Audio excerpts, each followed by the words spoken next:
Good morning students. हमारा topic चल रहा है मीडियन का +1 अकाउंट्स। आपने जो है मीडियन का अभी तीनों सीरीज के अंदर आपने क्वेश्चन अटेम्प्ट करके देख लिया है। मैंने आपको बता भी दिया है इंडिविजुअल सीरीज के अंदर, डिस्क्रीट सीरीज के अंदर और जो है ना फ्रीक्वेंसी डिस्ट्रीब्यूशन सीरीज के अंदर। अब आपके पास जो नेक्स्ट सीरीज आ रही है उस सीरीज का नाम है आपका, अभी वही सीरीज है। और उस सीरीज के अंदर मैं क्या कर रहा हूँ कि अभी जो आपने क्लास इंटरवल पढ़ा था वो इक्वल था, जैसे 0 to 10, 10 to 20, 20 to 30, 30 to 40, 40 to 50, 50 to 60, 60 to 70, 70 to 80 और 80 to 90।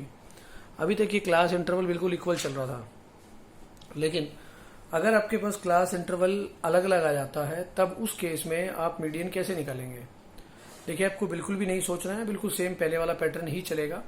ठीक है, आपका जो सबसे पहला काम रहता है, मैंने आपको पहले बताया था, सबसे पहला काम होता है आपको मीडियन क्लास का फाइंड आउट करना। ठीक है, और उससे पहले जो काम है वो देखना है कि आपकी सीरीज कौन सी है। तो जो आपका सबसे पहला काम है वो आपको सीरीज आइडेंटिफाई करनी है कि तीनों सीरीज में से आपकी सीरीज कौन सी है। जो थर्ड सीरीज आ जाती है जिसे हम फ्रीक्वेंसी डिस्ट्रीब्यूशन बोलते हैं, उसके अंदर आपको मीडियन क्लास को फाइंड आउट करने के लिए साइज ऑफ n/2th आइटम को लेना पड़ता है। और जो भी आपका क्लास आएगा उसका ये मैटर नहीं करता है कि उसका क्लास इंटरवल क्या है, हमें इस बात से कोई मैटर नहीं है, चाहे वो पहले वाली क्लास के साथ सेम है या अलग है। जो उसका डिफरेंस रहेगा हम केवल उसको उठा करके चलेंगे। आइए देखते हैं। कहते हैं calculate median of the following distribution of data. सबसे पहले आप क्वेश्चन को पढ़ेंगे, आपको मीडियन फाइंड आउट करना है।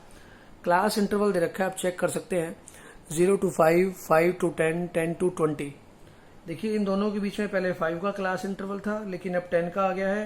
20 to 30 भी 10 का है, 30 to 50 20 का हो गया, 50 to 70 भी 20 का और 70 to 100 30 का है। डजेंट मैटर ये क्लास इंटरवल कितना है, हमें इस बारे में ज्यादा नहीं सोचना है।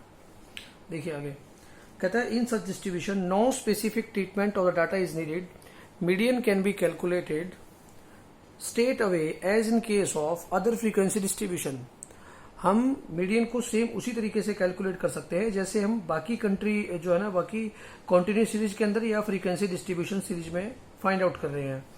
अब आपको फ्रीक्वेंसी डिस्ट्रीब्यूशन का मतलब पता है। ये तीनों सीरीज जो है आपकी, जो ये डाटा आपके पास ये गिवन है, ये पूरा का पूरा डाटा ये आपका फ्रीक्वेंसी डिस्ट्रीब्यूशन का ही है।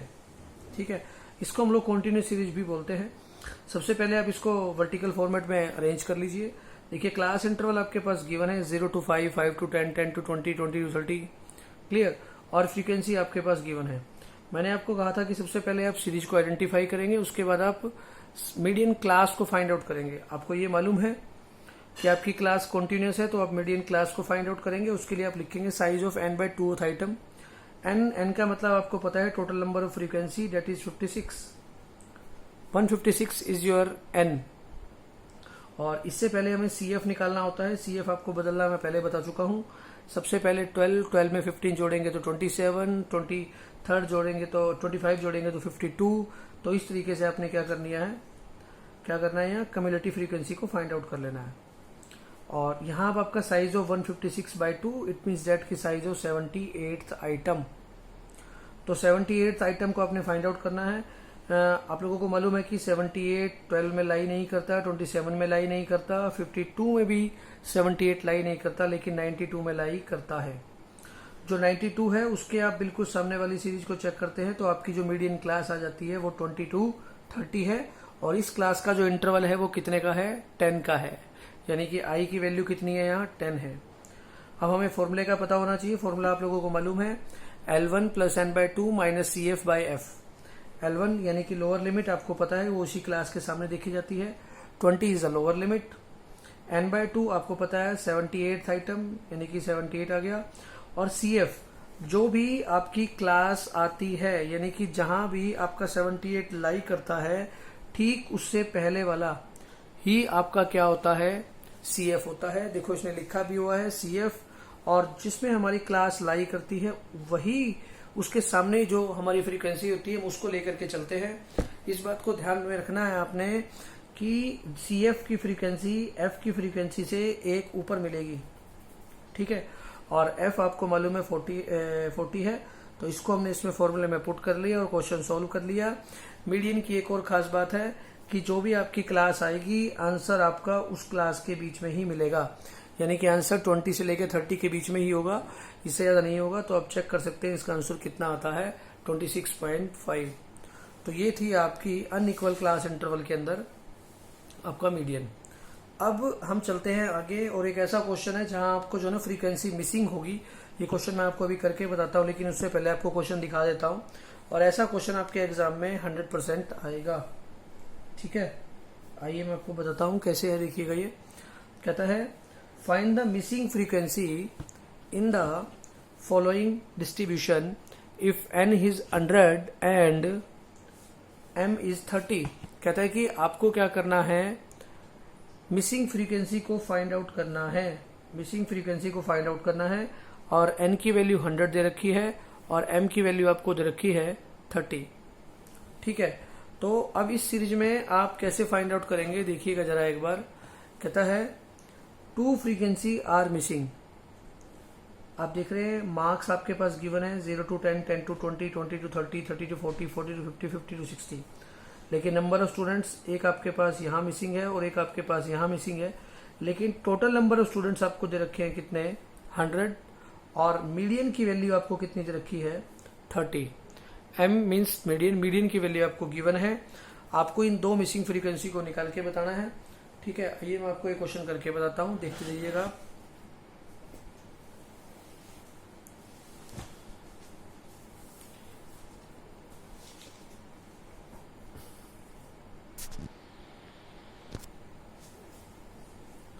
मार्क्स आपके पास गिवन है, देखिए 0 to 10 पे स्टार्ट है और 50 to 60 पे खत्म है।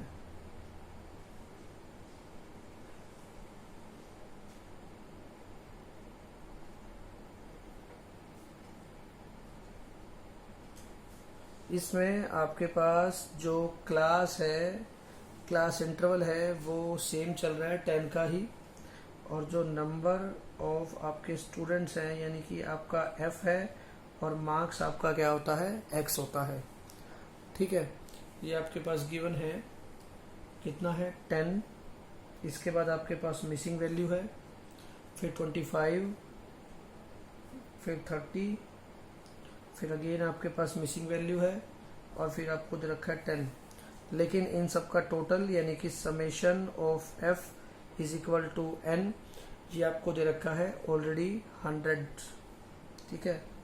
और अब आपको क्या निकालना है, ठीक है। आपके पास क्वेश्चन में m यानी कि मीडियन भी गिवन है, 30 गिवन है, और n यानी कि टोटल नंबर ऑफ स्टूडेंट्स कितने हैं, 100, ये भी गिवन है। तो कोई दिक्कत नहीं है जी। हमें ये पता है कि मीडियन 30 है, तो जो हमारी मीडियन क्लास आएगी, आपको मालूम है 20 से 30 में 30 नहीं होता, तो जो आपकी मीडियन क्लास आएगी वो आपकी आएगी 30 से लेकर के 40 तक, क्योंकि मीडियन आपका ऑलरेडी गिवन है। और मैंने आपको अभी पीछे वाले क्वेश्चन में ही बताया है कि जो आपकी क्लास होती है, ठीक है, उसी में ही आपका आंसर छिपा होता है।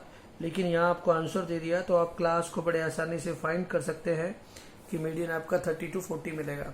सपोज कीजिए अगर मीडियन 35 दे रखा होता, तब तो आसानी से आइडेंटिफाई कर लेते कि आपका जब आंसर 35 दिया हुआ है, तो जो मीडियन है वो 35 है, तो वो आपको 30 से 40 के बीच में ही मिलेगा।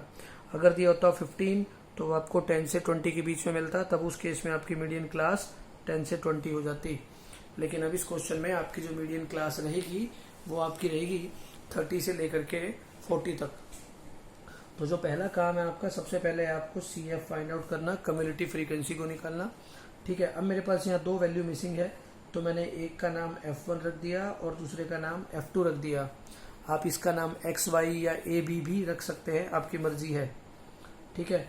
तो अब मुझे CF बनाने के लिए सबसे पहले 10 के अंदर जब मैं F1 को प्लस करूंगा तो 10F1 नहीं हो जाएगा, क्योंकि मैं मल्टीप्लाई नहीं कर रहा हूँ, प्लस कर रहा हूँ। तो 10 प्लस x हो जाता है, 10 प्लस वाई 10 प्लस वाई हो जाएगा, और 10 में अगर मैं F1 जोड़ूंगा तो 10 प्लस F1 हो जाएगा। और अब मैं इसके अंदर अगर 25 जोड़ूंगा तो 10 प्लस 25 प्लस F1 यानी कि 35 प्लस F1 हो जाएगा। नेक्स्ट में आपका 65 प्लस F1 हो जाएगा। अब F2 एक और वैल्यू आ गई है, ठीक है, जो वैल्यू गिवन नहीं है, तो इसमें हम क्या जोड़ देंगे, 65 प्लस F1 प्लस F2 आ जाता है। और 65 में जब 10 को जोड़ूंगा तो आपका आएगा 75 प्लस F1 प्लस F2 आ जाएगा। ठीक है, लेकिन आपको ये भी मालूम है कि जो इसकी लास्ट वैल्यू जो टोटल होती है वो आपकी समेशन ऑफ F यानी कि N यानी कि 100 के इक्वल होनी चाहिए। ठीक है, अब हमें इन दो वैल्यू का पता नहीं है, लेकिन हमें ये जरूर पता है कि इन तीनों को अगर मैं टोटल करता हूँ तो वो 100 के इक्वल आना चाहिए। तो यहाँ से हम एक नई इक्वेशन बना लेते हैं। कैसे बनेगी? 75 plus F1 plus F2 is equal to क्या होगा? 100 हो जाएगा। तो F1 प्लस F2 आपका किसके इक्वल आ जाएगा? 25 के इक्वल आ जाएगा। ये आपकी एक इक्वेशन बनी है। और जबकि क्वेश्चन में हमारे को क्लियर कह रखा है कि आपको F1 एंड F2 दोनों की ही वैल्यू को फाइंड आउट करना है। अब उसको फाइंड आउट कैसे करेंगे, हमें ये भी पता लग गया है कि इन दोनों का टोटल 25 आएगा F1 प्लस F2 का। चलिए आइए देखते हैं, क्वेश्चन को सॉल्व करते हैं। हमारे पास मीडियन ऑलरेडी गिवन है। मीडियन आपके पास गिवन है जी 30। ठीक है, लेकिन उससे पहले मैं फॉर्मूला लिखता हूँ L1 plus n/2 minus CF by में F मल्टीप्लाई I। ठीक है, अब आपको L1 यानी कि लोअर लिमिट का पता है, क्योंकि क्वेश्चन में ऑलरेडी कह रखा है कि मीडियन 30 है। तो आपका लोअर लिमिट कितना हो जाएगा? इस मीडियन क्लास के अकॉर्डिंग 30 हो जाएगा, प्लस n/2। n हमारे को क्वेश्चन में क्लियर कह रखा है, उसने 100 है, तो n/2 आपका 100/2 कितना हो गया? 50 हो गया। माइनस के CF, आपको पता है कि ये क्लास है। ठीक है, तो जो इससे ऊपर वाला हमारा होता है वो हमारा होता है CF, और इस क्लास के बिल्कुल सामने वाला हमारा क्या होता है? F यानी कि फ्रीक्वेंसी होता है। ठीक है, और फॉर्मूले में हमारे को पता है माइनस के CF है, तो ब्रैकेट बंद करके लिख देंगे 35 प्लस F1 और डिवाइड में आपको मालूम है। ठीक है, F की वैल्यू आपको कितनी है पता है? 30 मल्टीप्लाई I इस क्लास का इंटरवल आपका कितना है? 10 है। ठीक है, इसको आगे सॉल्व करते हैं। 30 is equal to 30 plus 50 minus के 35, जब ब्रैकेट को खोलेंगे तो माइनस के ही क्या हो जाएगा? F1 डिवाइड में 30 मल्टीप्लाई 10। क्लियर? और आगे चलते हैं।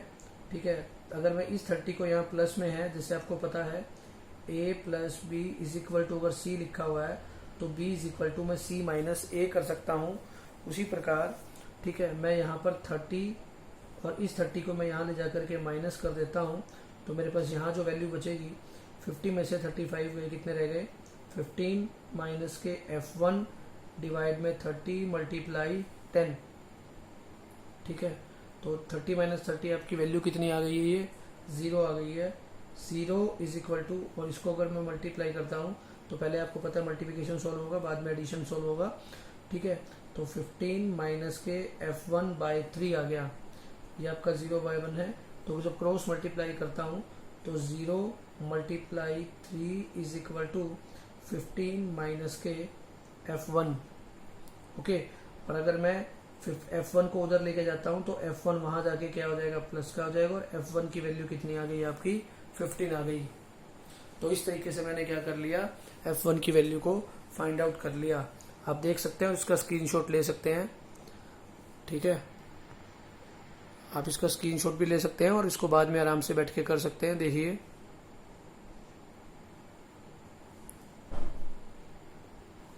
तो अब मेरे पास F1 की वैल्यू आ चुकी है। ठीक है, आपने शुरू से एक इक्वेशन बनाई थी, क्या बनवाई थी? F1 plus F2 is equal to, आपकी वैल्यू कितनी है? 25 है। लेकिन अब आपने F1 की वैल्यू अभी कैलकुलेट की है, 15 है, तो 15 plus F2 is equal to 25, और F2 is equal to 25 minus 15 कितना आ गया? 10 आ गया। इस तरीके से आपने क्वेश्चन को क्या सॉल्व कर लिया, जिसमें F1 की वैल्यू आपकी 15 आ गई है और F2 की वैल्यू आपकी 10 आ गई है। और क्वेश्चन में आपको यही फाइंड आउट करना था, जो कि हमने क्या आसानी से फाइंड आउट कर लिया। तो अब इस क्वेश्चन को आप आराम से देख सकते हैं और इसका स्क्रीनशॉट भी ले सकते हैं और इसको आराम से कर सकते हैं। ये आपका कंप्लीट क्वेश्चन है, और पेपर के अंदर जो 23 के बाद आपका आएगा पेपर में है, उसमें ऐसा आपको एक क्वेश्चन मिलेगा। ठीक है, तो ये था आपका मीडियन। डन। तो अब इस तरीके से आपके जो भी दो क्वेश्चन आगे आते हैं आप उसको बड़े आसानी से कर लेंगे। ठीक है, फिर भी किसी को कोई डाउट लगता है तो आप मुझसे पूछ सकते हैं। अब मैं आपको आगे लेके जा रहा हूँ और इसमें एक डायग्रामेटिकल पोर्शन है आपका ओजीव कर्व का, वो आपको अभी बाद में कराएंगे। ठीक है, और ये आपका कंप्लीट मीडियन हो चुका है। अब मैं आपको एक बार मीडियन की थोड़ी सी थ्योरी करवा देता हूँ, जिससे कि आप बड़े आसानी से इसको समझ जाएंगे। ठीक है, और जो आपका होमवर्क रहेगा उसके सभी सोल्ड और अनसोल्ड क्वेश्चन को और एडिशनल क्वेश्चन को सभी को आपने करना है। आइए देखते हैं। Median is a widely used measure of the central tendency, particularly in the field of socio-economic studies. Some of its main merits are as under. जब भी हम सोशो इकोनॉमिक स्टडीज़ के बारे में पढ़ते हैं तब उस समय हम लोग किसका बात करते हैं, मीडियन की बात करते हैं। ठीक है, एक तरह का मेजर है, तरीका है, मेथड है सेंट्रल टेंडेंसी को मेजर करने का। ठीक है, और कह रहे हैं कहाँ तब इसका यूज़ कब किया जाता है, जब आप सोशो इकोनॉमिक स्टडीज़ के बारे में पढ़ रहे हैं, मतलब सोसाइटी के बारे में पढ़ रहे हैं और इकोनॉमिक कंडीशंस के बारे में हम लोग क्या कर रहे हैं, स्टडी कर रहे हैं। यानी कि आपकी सोसाइटी के इनकम लेवल के बारे में, एक्सपेंडिचर लेवल के बारे में। ठीक है, जब इन डाटास को स्टडी करते हैं, मार्क्स के बारे में बच्चों के पढ़ते हैं, तब हम उसका क्या करते हैं, मीडियन का यूज करते हैं। आइए देखिएगा। सिंप्लिसिटी, सबसे पहले बोलता है कि simplicity, it is a very simple method of central tendency of the series. In the case of simple statistical series, just a glance at the date of the data is enough to locate the median value. Just a glance का मतलब एक निगाह मारते ही, यानी कि एक बार देखते ही आप 1 मिनट में मीडियन को पहचान लेते हैं। देखिए, सिंपल सीरीज यानी कि इंडिविजुअल सीरीज में आप 1 मिनट में अंदाजा लगा सकते हैं कि मीडियन क्या है, क्योंकि सबसे पहले आप अपनी पूरी सीरीज को असेंडिंग या डिसेंडिंग ऑर्डर में अरेंज करते हैं और उसके बाद जो पोजिशनल वैल्यू है, ठीक है, वहां देख लेते हैं कि कौन सी पोजिशन मिड में लाई करती है। ऑन डेट बेसिस आप बड़े आसानी से मीडियन को फाइंड आउट कर लेते हैं। नेक्स्ट आता है free from the effect of extreme values.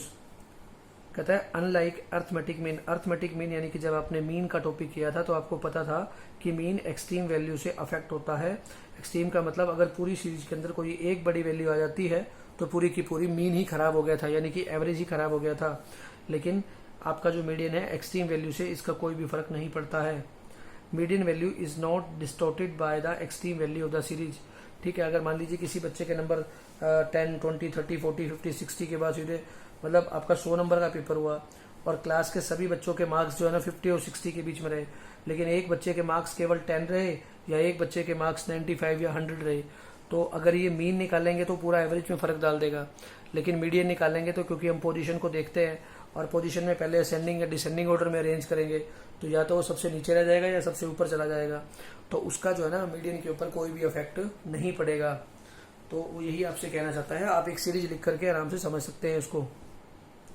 फिर बोलता है सर्टेनिटी। सर्टेनिटी मतलब निश्चित है। Is another merit of the median. Median value is always a certain specific value in the series. जैसे भी आपने निकाला था कि मीडियन वैल्यू है, एक स्पेसिफिक होता है, आपको गिवन होता है कि पूरा क्वेश्चन है और उसमें जो मीडियन वैल्यू आएगी वो बिल्कुल निश्चित होगी। जैसे 30 अभी पीछे वाले क्वेश्चन के अंदर था और उससे पीछे वाले क्वेश्चन के अंदर जब आपने मीडियन फाइंड आउट किया था, ठीक है, ये आपने निकाल के दिखाया था, तो जैसे इसमें 31.7 है मीडियन की वैल्यू, तो ये एक सर्टेन वैल्यू है, निश्चित वैल्यू है जो आपने कैलकुलेट की है। नेक्स्ट बोलता है real value. Median value is real value and is a better representative value of the series compared to arithmetic average, the value of which may not exist in the series at all. ठीक है, median value एक real value है और ये एक better represent करती है आपकी सीरीज को। ठीक है, अर्थमेटिक एवरेज की यानी कि मीन के कंपैरेटिवली मीडियन एक अच्छी वैल्यू है। The value of which may not exist in the series at all. आपको पता है जब आप एवरेज निकालते थे तो जो भी मीन आपका आता था, ये जरूरी नहीं होता था कि मीन जो है आपका उस सीरीज के अंदर भी अवेलेबल हो, वो उससे ज्यादा भी हो सकता है और कम भी हो सकता था। लेकिन मीडियन के अंदर आपको एक क्लास दे दी जाती है और जो वैल्यू आती है वो उस क्लास के बीच में रहती है और जो एग्जैक्ट वैल्यू आएगी वही वैल्यू आपकी क्या होती है, सर्टेन होती है। और मीडियन का जो हमारा रियल वैल्यू भी आ जाता है कि कहाँ से कहाँ तक मिलेगा। तो ये उसके कंपैरेटिवली एक अच्छा मेथड है। और graphic representation beside algebraic approach, जो भी आपने मैथमेटिकल अप्रोच करी है, the median value can be estimated also through the graphic presentation of data. Median को आप ग्राफिकली भी आसानी से पा सकते हैं, देख सकते हैं। ठीक है, कहता है two principal merits of arithmetic mean merits of median as the measure of central tendency of the series are. यानी कि ये केवल मीडियन की मेरिट के बारे में बात कर रहा है। कहता है अभी हमने पढ़ी भी है वैसे ये, कहता है unlike arithmetic mean median is free from the effect of extreme values. अभी आपने पढ़ा कि मीडियन एक्सट्रीम वैल्यू से इफेक्ट नहीं होता है, और median value can be estimated value even in case of incomplete statistical series. और कहता है अगर आपकी कोई सीरीज पूरी नहीं है तब भी आप मीडियन को निकाल सकते हैं, क्योंकि हो सकता है कोई वैल्यू ऊपर की नहीं है या कोई नीचे की नहीं है, तब भी आसानी से आप मीडियन फाइंड आउट कर सकते हैं। फिर बोलता है possible even when data is incomplete, जैसे अभी हमने लास्ट पढ़ी थी भाई क्या है, तो ये अभी इसने आगे बता रखा है कि अगर कोई क्लास मिसिंग है या कोई आइटम अगर मिसिंग है तब भी हम आसानी से मीडियन को फाइंड आउट कर सकते हैं। नेक्स्ट बोलता है डीमेरिट्स ऑफ मीडियन, मीडियन की क्या क्या कमियां हैं। पहले बोलता है lack of representative character, median fails to be a representative measure in case of such series, the different value of which are wide apart from each other. Also median is of limited representative factor as it is not based on all item of series।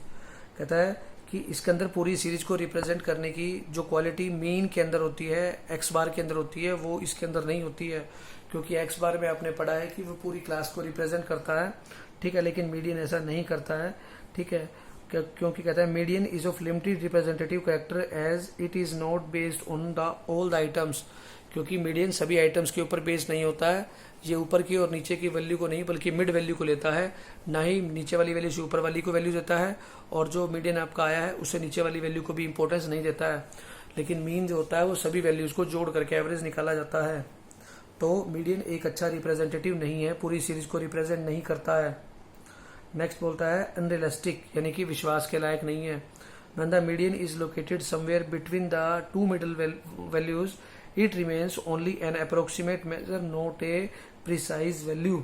कहता है जब median आप between the two middle, मतलब जो जैसे आपने even class के अंदर पढ़ा था भाई, टोटल 10 अगर वैल्यू है तो हम 5 + 5 यानी कि उसमें एक ऐड करके 2 से डिवाइड कर देते थे, ठीक है, जो फिफ्थ वैल्यू आती थी तो फिफ्थ और सिक्स को टोटल करके उसको 2 से डिवाइड कर देते थे, तो वो अप्रोक्सीमेट वैल्यू आती थी, एकदम एग्जैक्ट वैल्यू नहीं आती थी, प्रिसाइज वैल्यू नहीं आती थी, और अप्रोक्सीमेट रहता था उसके अंदर।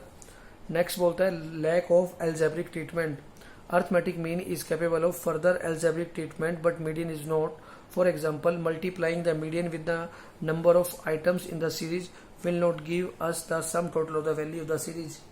देखो आपने वहां पढ़ा था एक्स बार के बारे में, एक्स बार आपने पढ़ा था समेशन एक्स अपॉन एन, जो भी आपका मीन आता है अगर आप उसको एन से मल्टीप्लाई करते हैं तो आपका समेशन एक्स आ जाता था, ठीक है, लेकिन आपका इसके अंदर जो है ना ऐसा कुछ भी नहीं है, क्योंकि आपको यहाँ पर अलग कैलकुलेशन करनी होती है, तो कह रहा है कि ये फर्दर कैलकुलेशन के लिए सही नहीं है, और मीन का यूज हम आगे बहुत जगह करेंगे लेकिन इसका यहाँ पर ज्यादा यूज नहीं किया जाता है, ठीक है। However median is quite a simple method of finding an average of A series, it is quite a commonly used measure in case of such series which are related to the qualitative observation as IQ and health of the students। जब students के IQ के बारे में जानना है, IQ मतलब intelligence के बारे में जानना है, ठीक है, और उसकी हेल्थ के बारे में जानना है, then median is a good method. Clear. तो ये आपने 3 सीरीज पढ़ी थी, एक बार फिर से रिपीट कर देता हूँ। पहले इंडिविजुअल सीरीज के अंदर, फिर डिस्क्रीट सीरीज के अंदर, और फिर आपने फ्रीक्वेंसी डिस्ट्रीब्यूशन सीरीज के अंदर मीडियन को फाइंड आउट किया था, ठीक है। तो ये था आपका कंप्लीट मीडियन, और अब इसके सभी क्वेश्चंस को सॉल्व कर सकते हैं।